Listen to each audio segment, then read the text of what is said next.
And when students ask, how do I get started in comics or anything like that, the biggest advice that we can give is just like, be nice, like be a nice person, help people out if you can.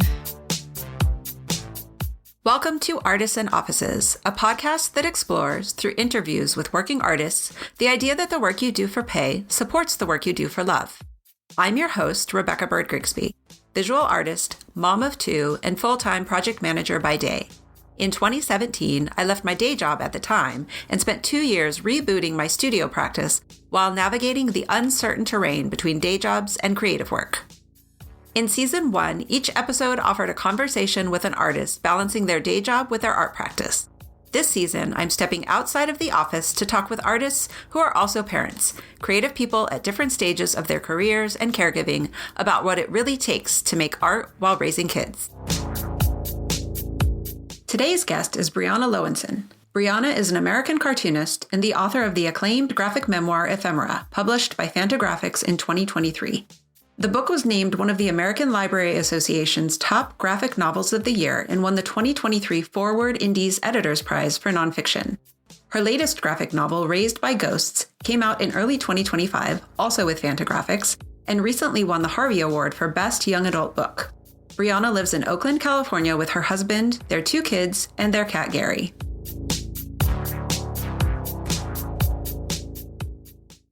So Briana Loewinsohn, welcome to Artists and Offices.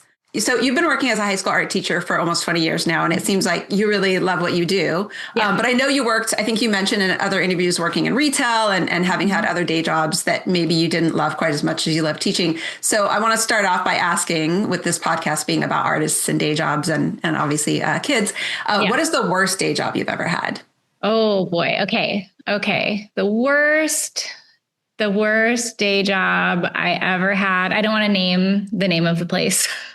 Yeah, it could be category of job or even an experience. No, right? I worked at I had a lot of retail jobs like in college. And one of them was at a women's clothing store. And it was like just really quiet and sleepy all the time. And I have a little bit of a big personality, and I had to really pretend to be very put together and fancy. And that was probably the hardest job. And it was really hard not to fall asleep. Yeah, that was probably weirdly the worst job I've had.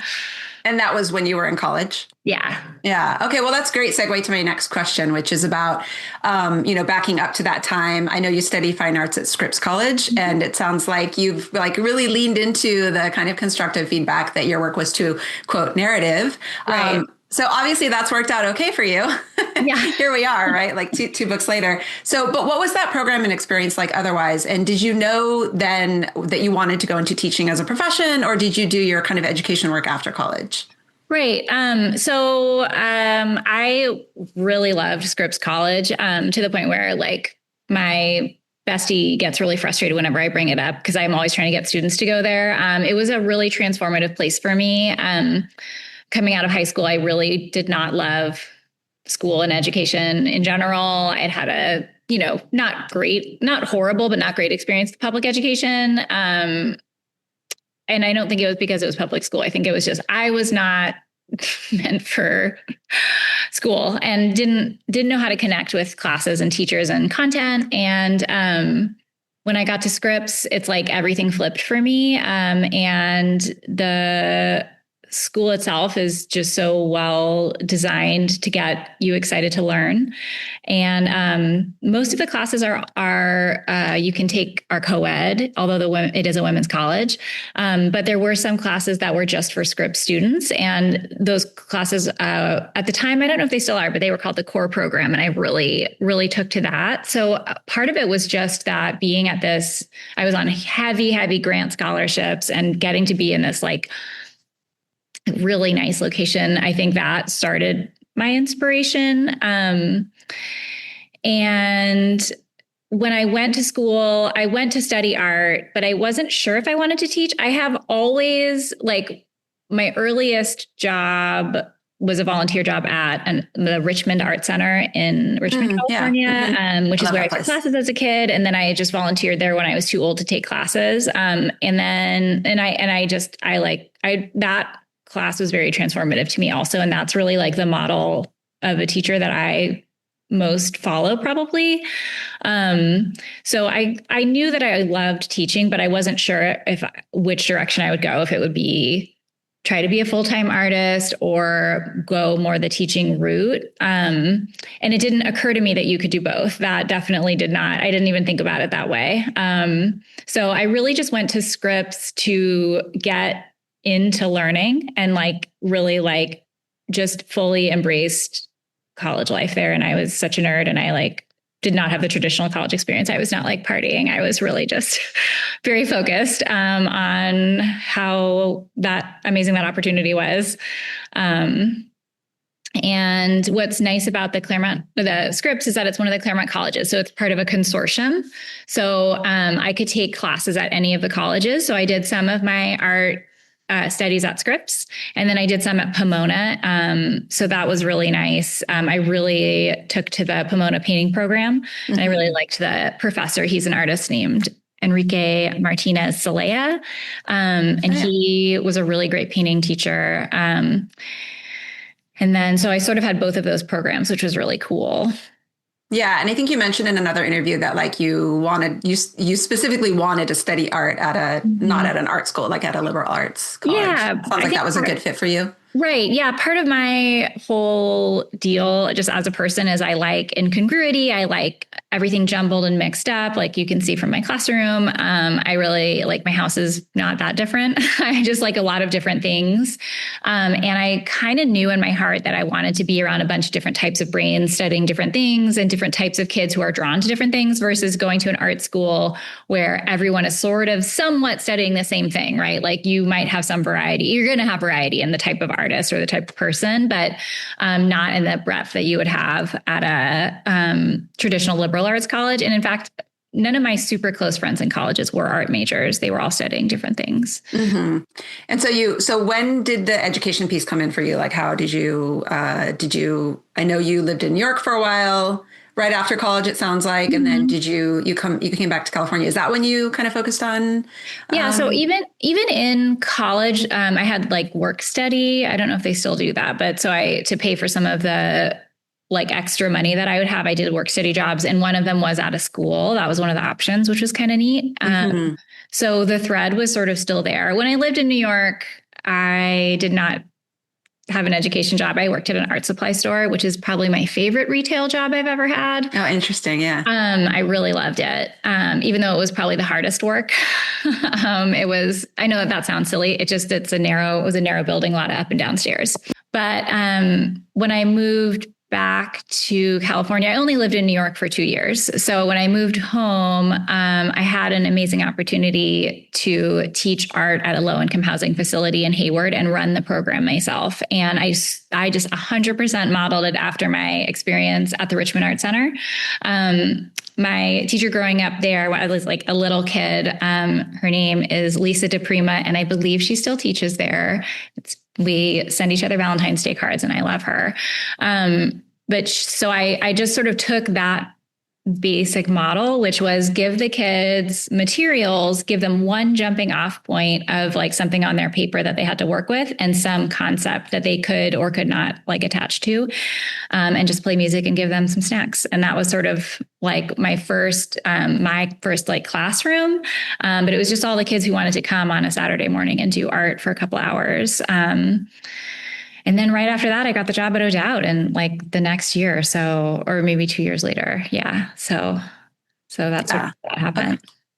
Yeah. Interesting. So I'm going to jump ahead a little bit. So between having your first kid in 2012, I believe, and working on Ephemera, which is which was your debut memoir, graphic novel. I wasn't sure I'm new to the world of sort of like cartoonists. I mean, other than consuming them, right? Like other than consuming comic books and graphic novels. But it's interesting to see how your two books that we'll talk about throughout our conversation are described. But at any rate, so between having your first kid and working on Ephemera during the pandemic, starting in 2020, you mentioned in a couple of other interviews that like, while, having kids put a damper on your ability to make comics and work on the longer books that you have out now, which is like, understatement of any parent's life. But you mentioned that you did keep busy making other art. So I'm just curious, like, what sorts of things did you make during this time?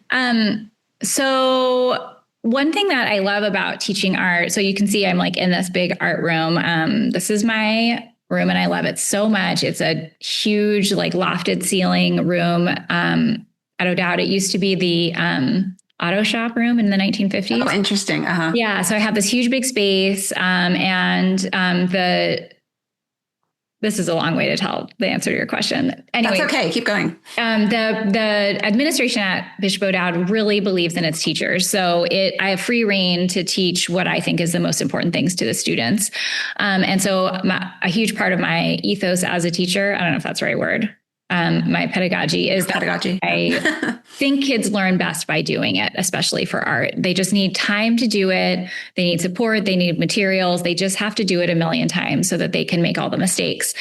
So it's sort of more like a studio. I'll give introductions and lessons and then go and help them as needed. But most of the time is honestly all of us just working together. And so that lends itself to me doing work too. So I, especially in my early days of teaching, when I was 25 and very green as a teacher, I would do the projects with the kids, which is a really great thing for kids to see the teacher doing the same project and how they approach it and giving options. And that like any assignment, whether you're a beginner or the most advanced student, anyone can have fun with it and like make it their own. So a lot of time was spent doing the students' projects and learning how to be a teacher. That took up more of my time. Now as like more of like a veteran teacher, I sort of know how to manage my classroom so much better. So some of the things that I worked on were just sort of like side projects I would get. So my bestie Tin Pham also teaches here and is also a cartoonist. And we do a lot of art together. And so, for instance, one project we did was for the Art on Market Street program in San Francisco, where we were commissioned to design a series of posters that would go up and down Market Street.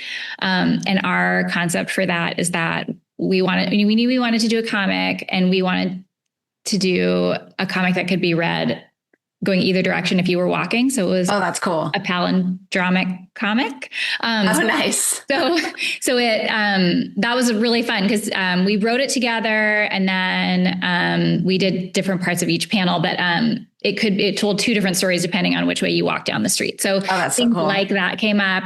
We were we made a lot of t-shirts. Like we used to make t-shirts a couple times a year and just give them out to our friends. And yeah, just different projects, whatever sort of interested me. I love learning new crafts and materials. So like I learned how to sew, and I love learning all these things. So, that's some of what I did. Yeah. Can you talk a little bit about, because over the course of this season, I'm talking to, artists that are at different stages of their career and parenthood, right? So I'm curious, like your kids are like a little bit older. What was that experience? If you can think back to like, what was the experience like when they were little versus like now that they're older? It's really different. Yeah. Can you talk a little bit more about that? For me, a really big focus, well, in parenting in general, I guess it was you want to do better. For me, want to do better than what you had, but you don't want to swing so far to some pendulum that you are just creating a whole new set of problems. So how to be like the most middle was really my focus as a parent. So how to be a really like loving, attentive parent that gave the kids what they needed, but also gave them space to be who they are and to not be too obsessed with them. So that was sort of part of my struggle. But when they were little, when they're really little, when they're babies, like pre-toddler, I feel like they're just so much work. It's just like, you're so exhausted. All you're doing is just trying to get through the day. That's what it felt like to me. I am not built to be a stay-at-home parent. I thought I would. My husband and I both tried to vie for that position. And then my daughter was home for like 2 months because she was born at the beginning of summer break, which was great. And then by the end of summer break, I was like, get this kid out of here. I can't do it. Let's get daycare. Let's get it going. So that was eye-opening. I had a vision of like, I'll be a stay-at-home mom. I'll make these comics. This is going to be great. And then it was not for me. Yeah. How did you navigate that with teaching? Like, did you pivot? Like, were you planning on taking time off and then you kind of went back to teaching? No, I had only planned to take the summer off. Okay.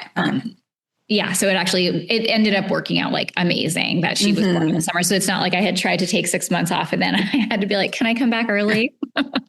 For me, that's how the first couple of years were. So that's probably like the least amount of like art is getting done. And then I did do one comic after my first kid was born. That was like a test for myself because I had made one almost every year. Like I made these things called mini comics, which are, they call them zines now. Right. Like, 12 to 16 page little comics. And I wanted to prove to myself that I could do it. So I did this one comic thinking, okay, I'll just do one and see how it goes. And then once I finished it, I was like, okay, I can't do that anymore. Like that. Yeah. It's a lot. Yeah. And then, for me, like the toddler through like 8 age range, for me, things got a lot easier. They could do more things, but you're still really like helping shape them in society with other people. That is really where I see that phase. I had one kid who was born who was happy to follow directions. And I had one kid who was born that took a lot more work. I thought I was an amazing parent, and it turned out I just had a really easy kid the first time. So a lot of our focus was with our second kid, who's wonderful and I love him so much, but he had a lot of real big ideas on how he was going to be. And so it was less exhausting, I think, for me. I don't know. Everyone feels differently. Some people love the baby years. They're not for me. They're too much. I love the toddler years, I think, are my fave. But that was also when so by the time my kids were getting into like more like toddler and a little bigger, I had a lot more experience teaching under my belt. And that's when I could start to do more projects and come up with stuff to do. And they required less work in one sense, but it's also for me, the age of like, every weekend, you got to get them out of the house. You got to be doing things. We're going to Fairyland maybe 3 times in a weekend. I don't know. Like, we're just like that. It was a lot of just time being with them. But now it's so different. It was really COVID. I mean, they're super self-sustaining. So that's what gave me the time to work on it, honestly, was the pandemic, which I feel a little guilty saying it, but it's just. Yeah. No. And that's a perfect transition to my next question. And also touching on your collaboration with your bestie, Tien Pham. So when the pandemic started, everyone went into lockdown. I understand you and your friend and fellow teacher, Tien Pham, agreed to do this daily comic project. And it's so funny listening to you talk about, think it would be like, because I remember that time and thinking like, let's make a plan for 2, maybe 3 weeks. Like, let's get through spring break. And obviously as each week went on, it was clear that this was like, okay, this is the rest of the school year. And okay, now we need a plan for summer. And so you've mentioned, how by day 100, you'd kind of decided to end that project. And I appreciate kind of how honest you were about that. Cause I think there's a lot of advice kind of in the creative machine about starting a daily habit, 100-day project, that sort of thing. And obviously that's great if that works for you. But I think it can be really stressful. And for me, I feel like it becomes less about the process, which is really kind of the idea behind a daily habit or the 100-day project. And I get so fixated on the product and of course the sharing with social media. But all that said, you were obviously able to kind of redirect the daily habit. It's almost like teaching our children to have the study habits, right? So that each stage they can kind of use that time that they get home, you do your homework, whatever. So you were able to redirect that kind of daily way of working to working on ephemera, which of course I've mentioned before, your debut memoir. So can you talk a little bit more about that transition and what that daily practice looked like? And like, I'm curious if that was a less anxiety producing period, or I'm sure it brought its own kind of stressors. But yeah, just talking more about transitioning from, during the pandemic from your 100-day, your kind of 100-day project to working on ephemera. No, it really is exactly what you're saying. It was meant to be a 2-week silly project. I probably, like many people, will get really caught up and they're like, but I've said I'm going to do this thing. So a 2-week project sounded perfect because it has an end date. So then when we did get to day 100 and and Tin is a single guy. So he's like, I'll do whatever. I'll do a daily comic. No breezy for him. But for me, I was I really was like hating it because it's, each one you want to make special and you want to love it. And so that's when I was like, okay, can't do this anymore. But what it had sort of like helped me figure out as an adult and a parent who also works, was how to fit that art into my life better. So I think like when I was a young person, I don't know what it was like for you as an artist, but like when I lived in New York, all we did is like we would go to bars, but then we would like draw and drink like soda. So it was like, I had all this time to draw and I had patterns that worked for myself and ways to do it. And I used my sketchbook. I have so many sketchbooks. I just had these systems that worked, and having kids really broke all of that down. I didn't know how to get back into drawing in a sketchbook. I didn't know what time of day would work for me. I don't like rules. I'm a little bit of that's really my issue probably with school. Ironic that I teach at one, but so I didn't know how to make it work for myself. And I think that daily comic gave me like, oh, you just do it when you can. That's when I would do the daily comic. And sometimes I'd be so tired, but it's like, oh, well, I can draw for 20 minutes. Like I can just do this little thing. It doesn't even have to look good. Like most of those drawings are not good. I can say it. But that wasn't the point of it. So I kind of had gotten used to this, fitting in the art where it could be. And it didn't have to be the way that I used to do it. And I didn't have to come up with like a specific plan, like I'll set aside this and I'm going to put my table here. It just was sort of like, well, it could be a little more organic. And then I will say a huge factor for me as like a parent, cartoonist, teacher is the iPad. Like part of why I got into comics in the first place ultimately is a little bit out of laziness. Like it was like, just like I could open up my sketchbook. I have a pen, I have a pencil. I can like make art. I don't need to set up some elaborate scene or need a million supplies. So I could always have that with me. And that is like actually like a huge factor into like what sort of like drove my interest in art.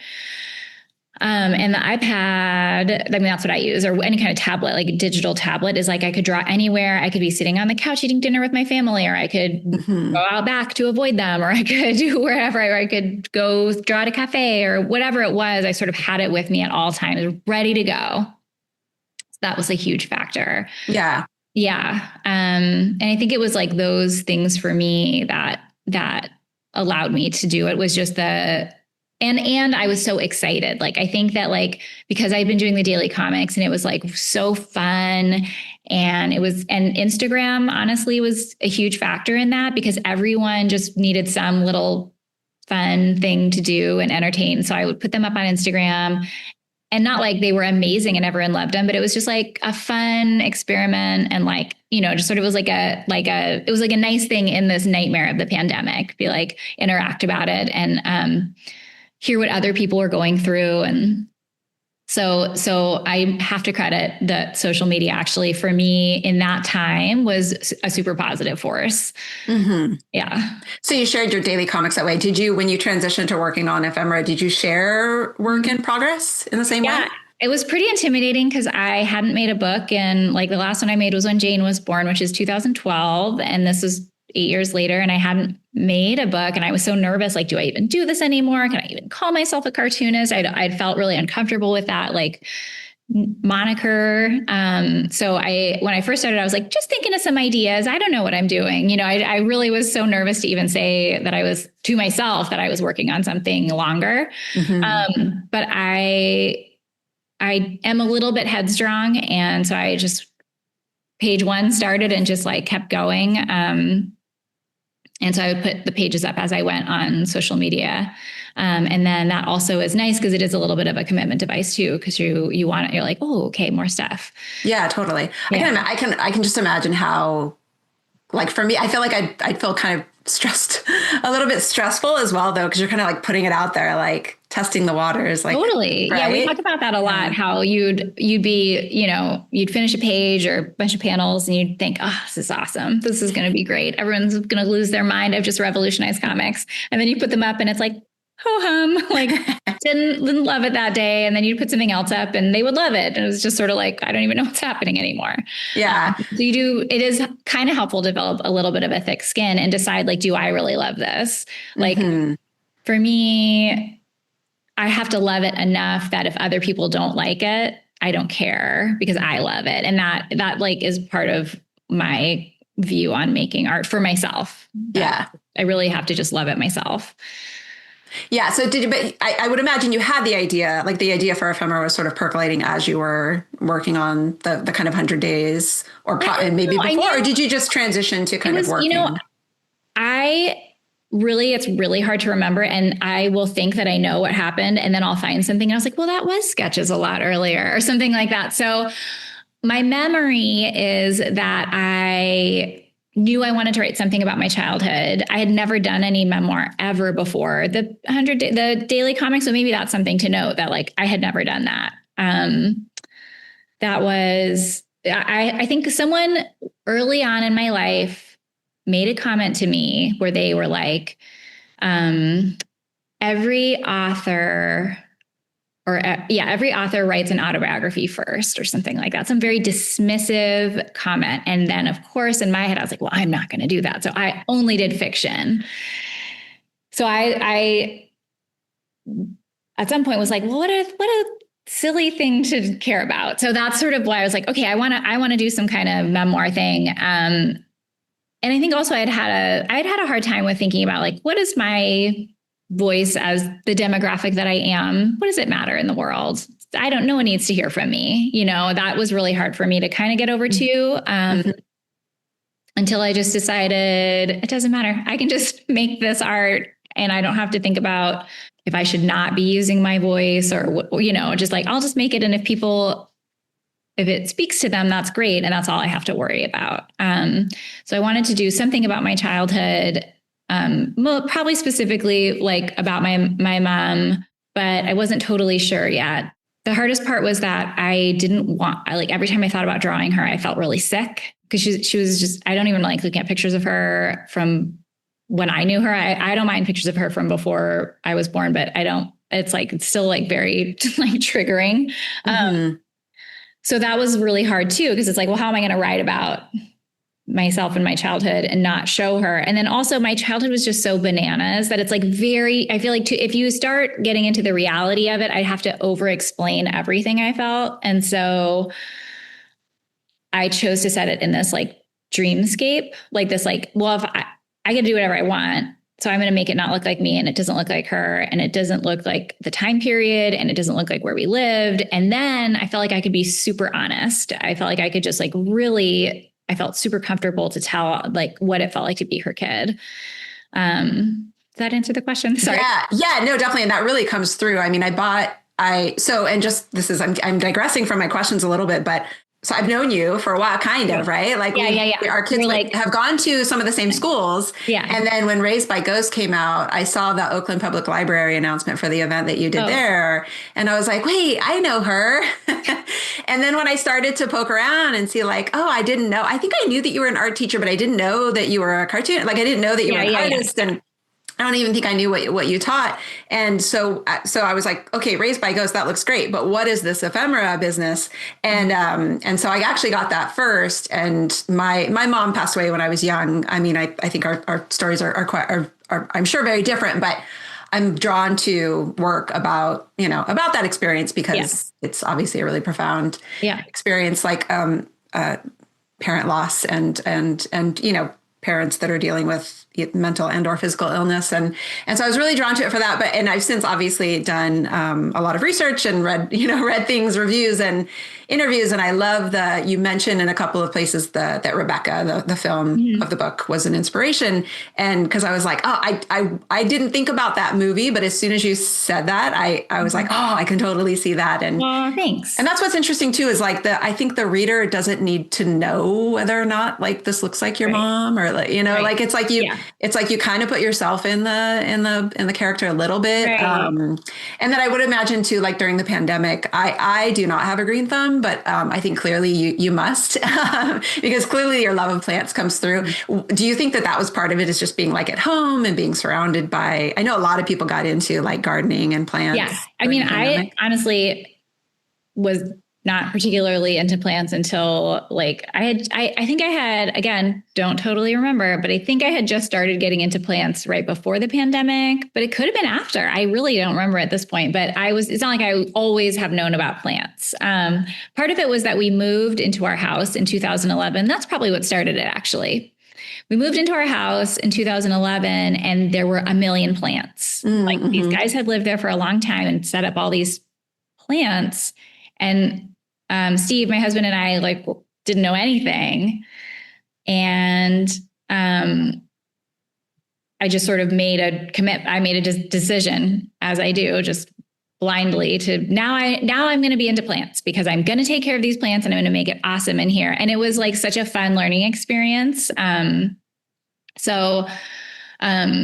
That is how I got into plants. Yeah. It's like you can't let them all die. Exactly. And it's like they looked so great. And many of them have since died, but not all of them. What I liked too about plants and taking care of them is that, you know, my stepmother had a garden and she would tend to it and it was very particular and she was very intense about it and it was lovely, but it's totally different from the vibe of garden that I have. Like mine is very messy. It's all overgrown.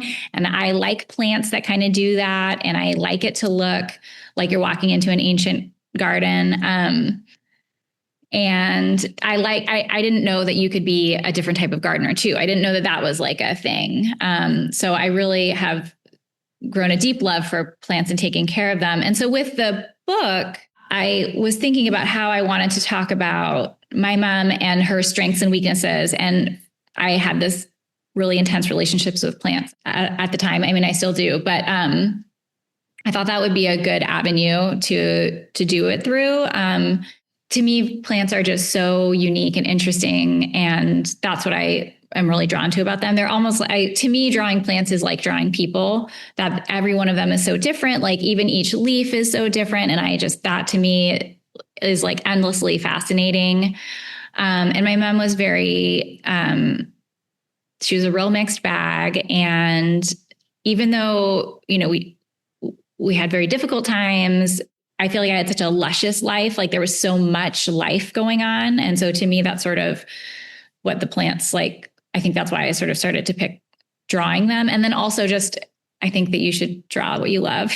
And I love drawing plants. So that. Clearly. I mean, that definitely comes through. Yeah. I mean, and it's the kind of thing where I'm like, I want to draw plants now. Yeah. It's really fun. So speaking of the way you work, so you mentioned a couple of questions ago, and I saw this in a couple other interviews as well, that like you'll often work alongside your students when, you know, kind of set them up, demo, whatever, work on projects alongside them. Can you talk more about that and just generally how your students and that experience kind of inspire you and vice versa? Like, and then I'm just curious do you do most of, I mean, you clearly you work on the iPad and it sounds like you're able to get some work done in the classroom. Do you have a separate space in your home, or do you get most of your creative work done kind of in your classroom or on the iPad? So I have, setting up the dynamic with my students, just to answer that part. So exactly what you said, I sort of will introduce the project, do any demonstration that needs to be done, get everyone set up, and then we have all this work time. And I teach painting and ceramics primarily, and then the AP art class. And that is the class where they get I sort of am like the Renaissance man, teaching like any medium they want to do. In my career at O'Dowd, I have taught many, many other art classes. I used to teach photography and computer arts and drawing. And so I've had a lot of other experiences with different types of medium, but it's just a really great dynamic, as far as I can tell, to have the teacher doing art at the same time as the student, whether it's the same piece or not. Because sometimes I'll get excited about what we're doing and I'll still, like, even though I'm like, I really need to get this project done. But I like for my own work, you know, but it's so fun to do the project with the kids that sometimes I'll do that. Or I feel like they really need to see me doing it. That is another time that sometimes I'm like, I just need to put my stuff aside to demonstrate, either how to approach a project or that I think it's fun or whatever it is. But when I'm working on comics, it feels like the kids love it because they get to see that their teacher is sort of practicing what they preach. Like it is something I love. So it's like, I truly love this. It's not just like my day job. And you can do something that you love so much just because you love it. Like, and it's nice to get paid for making comic books, but I would do it anyway. So it's nice to see that it's like, oh, my teacher not only loves teaching us this art, but doing art for themselves, but then also that you can make another career out of it. You know, it is like another job to do, and that you want to do that job. And they'll come up and look at things or like ask questions or give ideas, or sometimes I'll ask ideas. That's really fun. I had one kid during the pandemic offer to, I can't remember if I were to color or do backgrounds or something for me. And it was very sweet and funny just because of how I work. It's such a one person operation that it was just very charming though, that he asked. But I think it is nice for the kids to see like their art teacher, like being a professional artist. Do you have a separate space in your home? Or, I mean, it sounds like you're pretty flexible with how you work. Yeah, I do have the place I primarily work at home, I call my studio apartment, and it's like a little breakfast nook in my kitchen. I do most of the cooking in the house. I really love to cook, and Steve and we really division of labor. So one person does one job, one person does the other job. So that's a little bit like my space. Mm-hmm. So I have this little nook, then I set the nook up with like, instead of putting like a breakfast table, I just have like a couch and a little, oh, nice. Yeah. So it feels like a tiny little living room. So that is where I do a lot of my drawing and spend time by myself. And then every Sunday morning, starting in the pandemic, Tin comes over and we Zoom with our friend Jacob, who lives in New York. And so we Zoom together every Sunday morning and draw for 2 or 2.5 hours. So that's in our dining room. So that is also a nice practice at home. And then the last one is I love to draw on the couch while I'm watching a movie. So I really draw all over the house, but those are the 3 big spots, I guess. I don't draw in my room very much, my bedroom, but I love to watch a movie and draw. Yeah. My follow-up question was and it's funny, I had this conversation with somebody I actually interviewed for season 1. She does circus arts, and she was talking about she's been doing a lot of performances for kids audiences. And that she loves how like honest they are, that they'll come up and be like, you looked nervous, but you did well. And so I'm wondering, like, do you ever get like that kind of feedback from your students? Like that, not necessarily critical, but that just sort of like, I feel like as adults as artists, we're used to giving each other more honest feedback. But I think in other areas of my life, I feel like I'm always sort of reading between the lines. Whereas kids, they'll just tell you, like my kids do it to me all the time. Yes. I feel like my children do that to me. Whereas the students are high school students, and I have the upper kids, so they're sophomore through senior. So they are probably not going to come up and say something mean to me or critical. Teacher, so. Yeah. Like, whereas my kids will be like, man, you look tired or whatever it is, you know? Or like I asked my daughter the other day, I was like, or my older kid, I was like, can I tell you this thing about, or have you heard much about my relationship with me and my mom or something like that? I was asking them some question. And she's like, well, you wrote 2 books about it. I'm like, okay, all right. Well, keep that to yourself. We know that story. Yeah. So I definitely get more honest feedback from those guys. Although I feel like my son is my like ultimate supporter. That's great. It's your little cheerleader. Yeah. Yeah. So speaking of teaching, I think you may be somewhat unique. I think most of the people I talk with, they like their day jobs well enough, but I think, you might be unique in that you seem to really, really love what you do as your career, your day job, right? As a teacher. Yeah. And it's so intricately linked with your practice as an artist, and, you're a practitioner. And, but at the end of your diary of a struggling artist interview with Chris Wisnia, which I really enjoyed, obviously lots of overlapping themes there. You mentioned obviously time is your biggest challenge, but again, you seem to really love your day job. So this seems like a dilemma, because I think for a lot of us, we sort of dream of like getting published or having a show, or like something's going to like allow me to quit my day job. So how do you navigate doing both well on top of kids and other relationships and everything else? And yeah, it is. I mean, I can't lie. It is a lot. of energy put forth. I don't know how I balance it super well. I have a hard time not doing anything. For me, I mean, I think part of it is that I love my job so much. So like that makes it easier, in all the retail jobs I've had, they're so soul sucking. At the end of the day, even my favorite ones, I'm just like, so I just remember feeling that existential dread all the time. So the fact that I don't have that, because the end of the day, like teaching is so great. It's so you're helping kids, or you're at least giving them the opportunity to be awesome and do something and make something. And so it is a very like fulfilling job. I love the school, and I get to work with my people I love so much. And now my husband teaches here. So, I really am just like extremely fortunate, to have that. So that does make it a lot easier, because I am not spending my time with my own personal existential dread. I only have to have existential dread about the world in general, which everyone I think also has. Which is a lot, right? Yeah.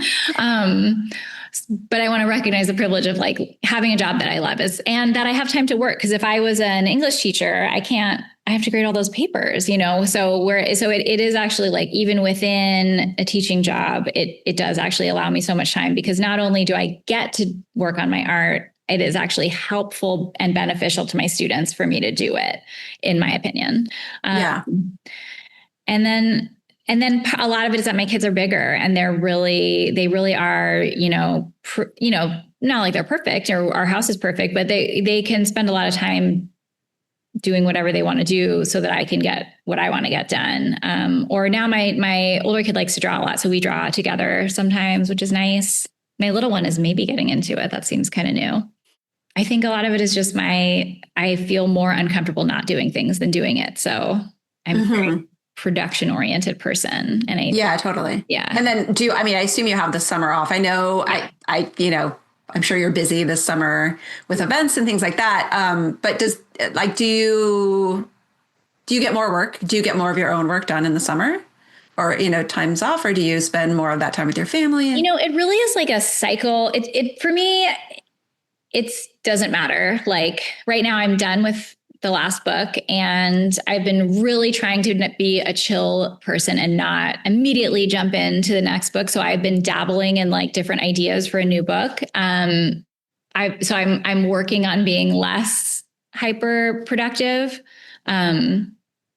So for me, it's like, whether it's summertime or I'm in school, if I have a project that I'm working on, I'm going to be focused on it. And it doesn't really make a difference, actually. But I do like to get a lot of stuff done. So today I came to the classroom, I cleaned out a huge clay pile, I wedged a bunch of clay, I threw 2 pots on the wheel, and I glazed half of a piece. So it's like, wow. By 11 a.m. Yeah. It's a real relaxing moment for me. I just like to be doing things. I don't know. I think it's because I feel like I watched my parents sort of waste so much time, and it makes me sad. So few precious hours on this horrible earth. Yeah, totally. So I'm not going to ask you about how you got your books published, because I feel like you cover that in pretty good detail in a couple of other interviews that I'll link to in the show notes when the time comes. But I was really struck by how you, kind of your community, your creative and kind of professional community, and how you tapped into that network to kind of get your work published. So can you talk about a little bit more about the importance of community, especially, especially at a time when, things were still largely kind of remote and virtual. And I think you've kind of touched on this already, but in terms of the Sunday morning Zoom that you do, but are there any pandemic era strategies like that? Anything else that you continue to find useful, or vice versa, things that maybe you've replaced with in-person? Yeah. No, I mean the Sunday Zooms were so great because, Zoom opened up this option to hang out with people that you didn't have before. It would have felt weird to be like, want a video chat? Like it just would have seemed so strange. We never even thought to do that. That was huge for community, because now you can do it, and it's fun, and it doesn't feel weird. And for me, the comics community has been so great. It's part of what I really love about it is, especially like the people that I know in comics, who are just the people that I happen to know, it feels like the energy is that there's no, it's not a zero sum game. Like if one person's book does well, then the other person's doesn't. It really is, especially for comics in America. If someone reads Tin's comic, maybe they'll read my comic. And if they read my comic, maybe they're going to read, maybe I'll help Raina Telgemeier out. Just kidding. She doesn't need help. But the more people reading comics, the more comics we get to make. So that is the feeling, at least in our sort of group, which is really nice and supportive. So you don't have to feel like, oh, they got this thing. That means that I didn't get it. Because it's like, well, that's great that they got it. Maybe I'll get this other thing or, whatever it is. And so that to me is part of why like the community is so important. And when students ask, how do I get started in comics or anything like that, the biggest advice that we can give is just like, be nice, like be a nice person, help people out if you can. There's no reason you have to be stingy with yourself or your time or your resources. Like just help everyone. And that raises everyone up really. So I just really love that about that community. Yeah, I love that. It's opposite of like the scarcity mindset that I do think is whether it's real or not, or whether we need to feel that way or not. I think that is, that's definitely, I think there are books written about there being like just there's limited attention in the world and this feeling that like, there's limited opportunities for a reason. But I do get the sense that different sort of niches of the creative community are not like that. And that's like really refreshing. Yeah. I mean, and maybe I'm just a delusional, crazy person. Like maybe that's not really true, but to me, it feels true. It, like, especially like there are like in so many other countries, adults read comics as if they read prose. And that to me feels like an untapped market.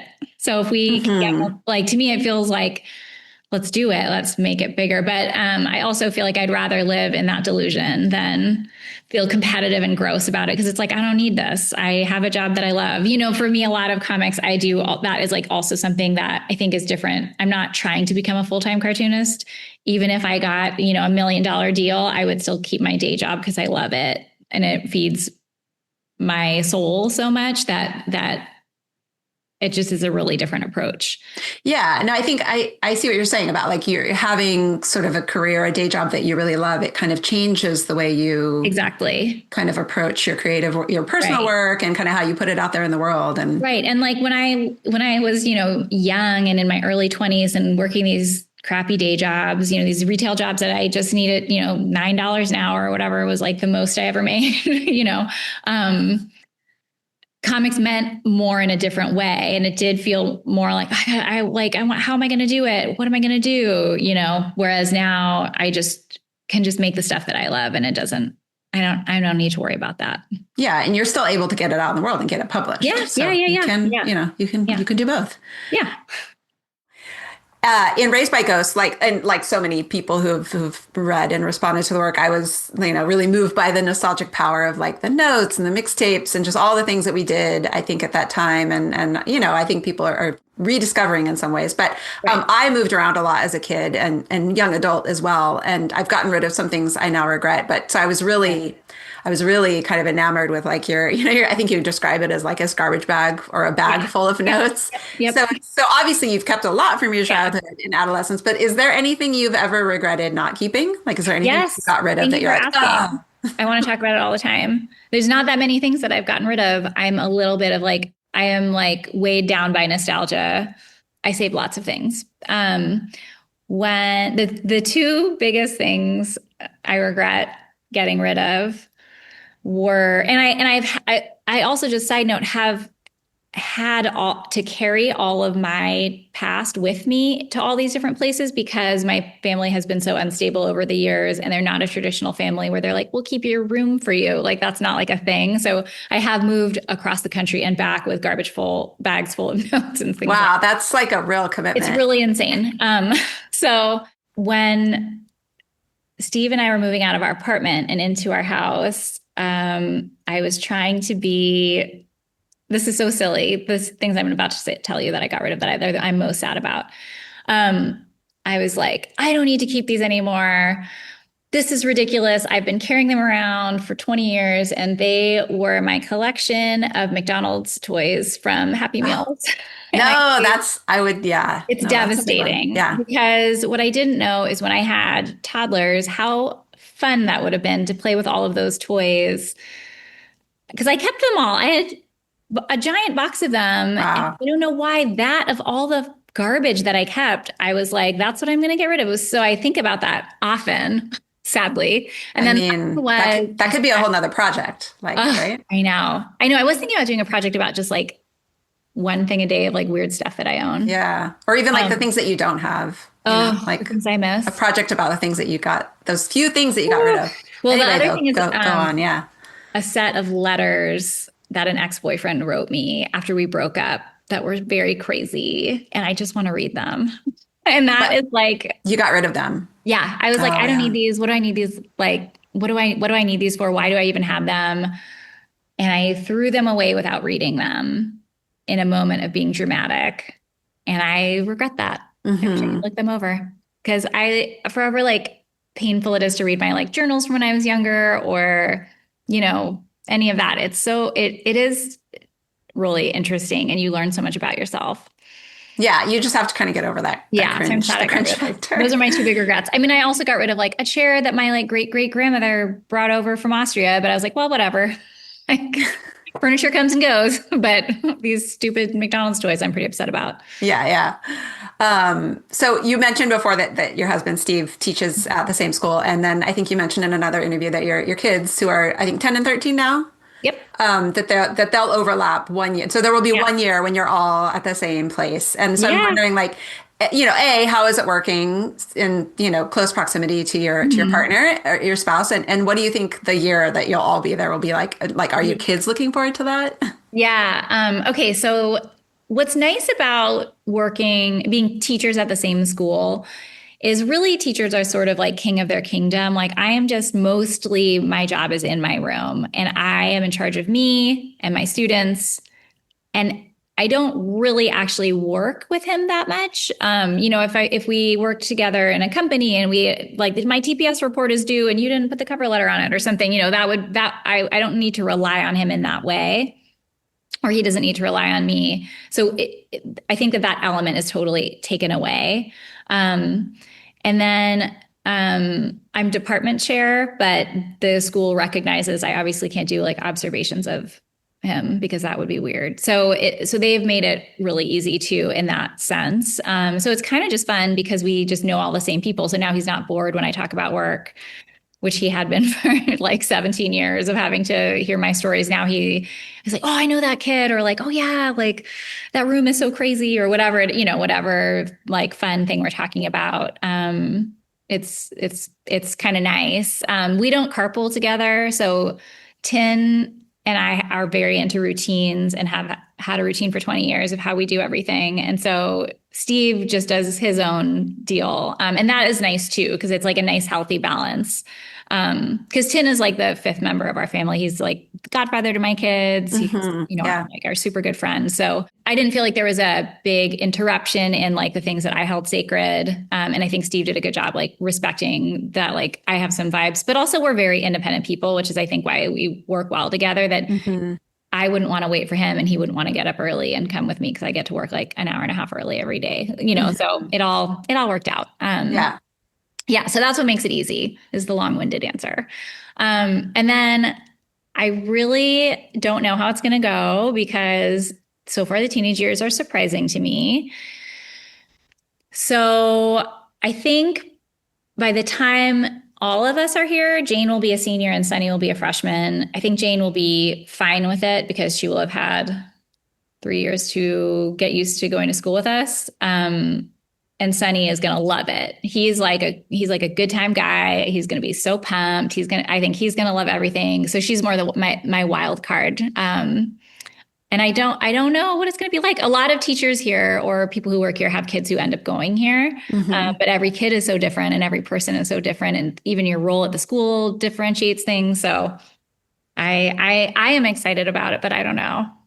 So, in addition to your books, Ephemera and Raised by Ghosts, which the latter came out earlier this year, you've also done work for KQED, our local NPR station, of course, about cafes and movie theaters that have closed over the years, and then more recently, the color field work for as part of the Drawn to MoMA series. How did that opportunity come about? The MoMA one? Yeah. They reached out. Can you believe Oh, it? amazing. Wow, I that's, know. yeah, it's lovely. It's I really love exciting. that work so much. Yeah. Thank you. Yeah, I that was came out of nowhere. They reached out to the publicist at Fantagraphics who put us in touch, and it was amazing. It was so fun to work on. They were really all they said was we have this Helma of Klimt is an artist who is traditionally known for her abstract watercolors, and they have this series of botanicals. They're gonna have that exhibit, and then it was gonna open around Mother's Day, and they thought, well, you seem like a cartoonist who would work well with plants and Mother's Day, and would you like to do it? And I, of course, said, oh my gosh, what is this life I lead? Yes, I would love to do it. And what was funny to me about that project was um, the woman who I worked with, who was lovely, was like, "Oh, here's our timeline of like what you know, outline and then pencils and then draft and then edits or something like that." But it's only 16 panels, so it's not like it's a 40-page book or something. So when my outline was due, I just sent her the whole thing. Like totally finished because I felt like I couldn't like explain it without doing it. I was like, this isn't Hmm. going to read. Like I felt like it wouldn't work. So I was like, I'm just going to do it. And then if they don't like it, I'll like do it again or change it if I need to. But it all worked out great. So they were like, yeah, looks great. So it was just kind of a dream project. Yeah, that's awesome. Do you, Yeah. and I know you talk about when you were kind of what's the verbiage of like you're trying to get ephemera published, like Pitching? pitching, yeah, selling Yeah. it, kind of Yeah. that you didn't have an agent. Do you have an agent now or okay, so yeah, you're still just Yeah. I only know like a very small portion of publishing. I'm not like an authority in any way. But I kind of like over the last couple of years and thinking about it was like, I don't know if I need an agent. Like I thought about it at first, because you could get the best deal and da da da da da. But I also think that like, the bigger advance you get, the more stressful it is. That's more books you have to sell. And I kind of don't know if I want that energy.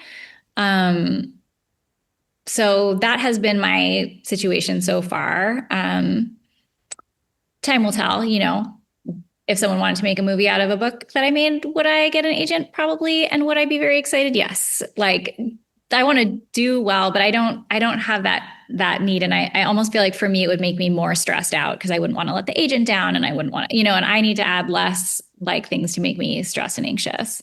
So yeah, that's so that's why I haven't gotten an agent. But nothing against agents. I know that they do really important and wonderful work. But for me, I think I was just like, I think I'm just gonna, yeah, so that basically you're for now that still works for you. yeah, Yeah, yeah. It sounds like it's working well. So, yeah. so going back to the KQED series about the movie theaters we've lost, which I really loved. I'm not from here, but I moved to the Bay Area in '97. Oh, okay. So And you've so, and I never, lived in, yeah, well, we were in Boston for a few years and then we moved back, and I lived in Berkeley. I had a friend who actually worked at the UC Theater. So it was really fun oh, looking at those and like looking at the dates. I was like, yeah, 1998. Maybe yeah, we yeah, were there yeah, at the same time. yeah, yeah, yeah, There's yeah. some overlap there. But the one in particular, I think that got me was the Parkway.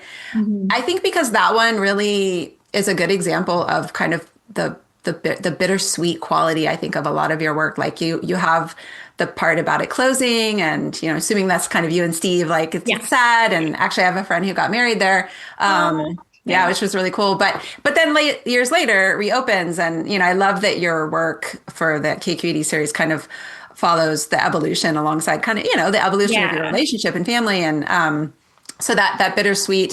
So I'm just wondering, like, if your family and kids have shown up, and I guess that was the thing too that I liked is that again, assuming it's kind of this funny thing where I'm assuming it's you, like basically, right, yeah, like yeah, more or yeah, less. yeah, yeah. So, but I'm wondering if your family and kids have shown up in your work in other ways. Well, yeah. So in the theater ones, I felt, and the cafe one too. So I felt totally comfortable putting them in. My one of my kids has since been like, "Hey, I don't really want to super be featured," so I try to put them a little bit less. Or will in the future. And I'm trying to like figure out how to navigate that to be able to do the work that I want to do, but also respect their boundaries. Um, and then it was really fun putting my pops into the comics because I hadn't, in Raised by Ghosts, I just chose to keep them off screen and out of camera. And I wrote about him and I thought about him a lot, but I didn't show him. Those drawings of him are really like special to me. I really like looking at them. I miss him a lot. Like he was, had his problems, but was a sweetie pie. And so it was nice putting him in terms of family and getting a chance to sort of like write a little bit about him. And he was such a, that type of dad was such an archetype, I feel like, of the late Gen X, early Gen millennial. Yeah, totally. Kind of detached, but overall a fine person, but doesn't really care what you were doing, kind of dad. But like he was so interesting, and so it was nice to write about them. And then I haven't written a lot about Steve just because I don't know. I haven't felt compelled to really write about that. And also, like, what am I going to say? Like, oh, I think my husband's a nice guy and I like him. Yeah, like, right. You're a little biased. Interesting. Yeah. So you mentioned in one of the interviews or reviews wanting to incorporate kind of into Raised by Ghosts, or like kind of like touch on the sort of pre-digital experience of like waiting, right? Like this is the time when you couldn't text that you were on your way, like that sort of thing. But it's funny because as I was like reading that and kind of listening and thinking back, and I think I'm a little bit older than you, but similar age. So obviously the work really resonates with me, but it kind of made me think about the waiting as a parent, like the waiting on kids and less as they get older, but I still find myself doing it with my 12-year-old in particular. And then these like little chunks of time that are like, what do I do with this? Like, I don't know how long you're going to be in the shower, those kinds of things. Totally. So you kind of touched on this already with, maybe you're kind of trying to navigate how to make work about this, but have you considered, making work about motherhood, but from your perspective as a mother? Yeah, I have thought about it. I mean, I guess, I definitely thought about it. I would love to do a story about a mother and a kid. And I thought I could, what I could do is just do like a fiction story where I blur my kids into one kid. I thought about that. So that I don't, basically like one of them would love to be written about and the other one I think would not like to be written about. And so I've thought about doing that. And I think that's an angle. This one piece that I'm like sort of started, like I'm trying all these different books out. And so I've started a couple different ones just to see like what I want to work on. And one of them, is based on old photographs that I have and then making up like, creative nonfiction stories about each photograph, like what would have happened before and after the photograph. But I don't know my family really. Like I didn't grow up with my mom's family. I just know stories of them and pictures of them. And so it's fun to be able to like make up these stories. But in my head, I was also like, oh, I could also just this could be the me and this could be, I could give them the personalities of the people in my life now. Totally. If I wanted to. So that was one way that I was thinking of incorporating it as well, is that, that's part of the ghosts, is that I do feel like I was just sort of like, was like surrounded by the ghosts of these people that I never met, but were so real to me. Yeah, that was one way that I thought of incorporating. Yeah. Being a mom. I would love to write about it because it's such an interesting topic to me, especially as kids age. It's like how you show up as a parent and what you had to look at the same age, that is really interesting. It's like, oh, wow, my life was like this. Totally. What my kid is experiencing. Yeah, definitely. So as I was finishing, so obviously then I like I mentioned before, I got Ephemera first, and then I got Raised by Ghosts. And as I was finishing it, I've read it a few times, but when I was reading it the first time, I was sitting on the couch and my 12-year-old asked if she could read it next, which I thought was really cool because I don't know that I think I might have mentioned that I was going to interview you, and I was like, oh, like she remembers Jane. They're at the same school now. But she asked, I didn't really tell her about that work. She asked if she could read it next, which I thought was cool. Yeah, that she just kind of saw and she was intrigued, and so yeah, what do your kids think of your? I mean, I guess you've kind of talked about this a little bit, but what do they think of your work, and how have they responded to the work that you've put out the last few years? I mean, I think it's hard. Jane is a hard read. My older kid's a harder read on that. So I think she likes that I am an artist, and I think she respects my craft as an artist. I don't know what her thoughts are on my books as well, because she is like a little bit more of a mystery. I think she likes the work. it's not really her like genre of what she's interested in reading. And then my son, Sunny, is he is like my cheerleader and my biggest supporter. I feel like when he finished, so I made him read Ephemera, and he was 2023. He was, I don't know, like 8 when it came out. Is that right? Yeah. And so I read it to him. So I read it like so dramatically because I really wanted him to like feel it. So I like definitely overdid it because I was like, I want him to like understand that this is a sad book. And he cried, which was really sweet. Aww. And then just because he's like a really empathetic kid. And then when he read Raised by Ghosts, he was like, I finished your book. And I was like, oh, what'd you think? And he's like, well, you got me. That's really cute. That's so great. Yeah. So, and he so far has not shown interest in drawing. And so he is so supportive of me and my other kid, Jane, who does love to draw, that he just says that we're the best drawers all the time. And so that is very sweet of him. He is just like an enthusiast in general. So if you're doing something, he's loving it. So, but I don't know if he's the biggest critic. I don't know if he's looking at it with a critical eye. Right. Yeah. It sounds like he loves what you do. So, right, yeah. Which is great. Okay, final question. So I always love to know what folks are working on now or next. And in one of your recording, although I'm sure also when you have work out in the world and you're doing all these interviews, you probably get tired of this question. But in one of your events earlier this year, you mentioned you sort of almost like test the idea in the audience about making work about all the day jobs you've had. Yeah. And so I guess this isn't a question so much as just like encouragement, because obviously this podcast being about artists and day jobs and, kids, I was like, yes. And it's funny because I had to go back and look at the timings. I'm like, when was this recording? And when did I? And it was like within a few weeks of each other. So I was like, oh, it's like serendipity. Like you have to do this. So not surprising given what this podcast is about and what my interest is in this space and how we navigate these. So I guess my final question is, have you given that any more thought, and what are you up to this summer? Yeah, I mean, yeah. So I have sort of started 2 different ideas. So one of them is the day job idea, which I started drawing, and I have a couple pages of, but I was like, do I want to write about work? Like, is that going to bum me out? And then I also wondered so the basic conceit of the book would sort of be, you have these day jobs, and then on the side, you have the art you're doing. And the way that the story would flow is that the panels would be telling what you're doing at work, and then the narrative would be what you're thinking in your head, because you kind of have this separate life going on while you're like ringing customers up or while you're, whatever you're doing. So that was like my idea for that book. And then it would end with like having this job that I love, and I've been able to like turn it into one. But I was like, are people going to be bummed out? Like, is that like braggy? Like, I didn't know. Oh God. I don't think so. I love it. Yeah, I don't know. I love so the that idea. was my idea. Yeah. Well, thank you. I'll write it for you.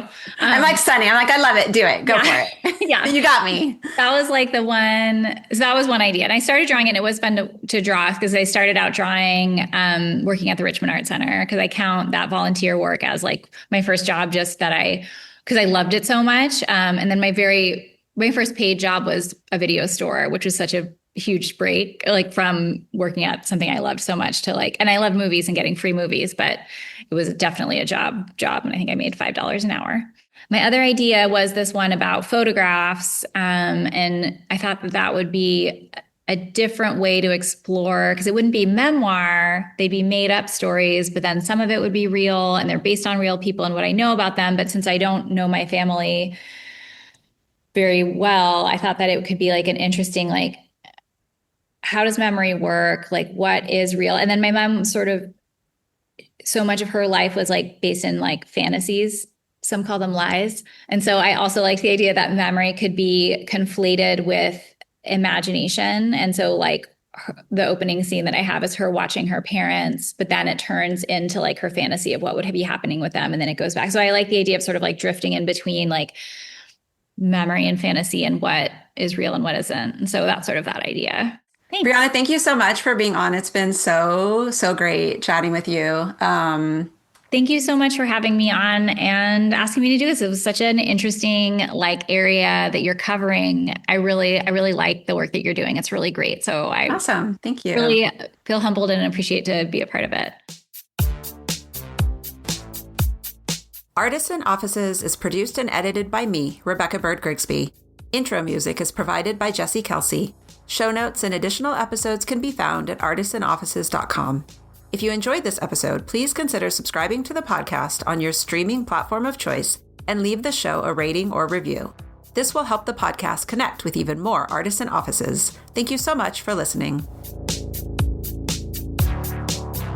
I'm just a quiet little lady, just leading a quiet little life.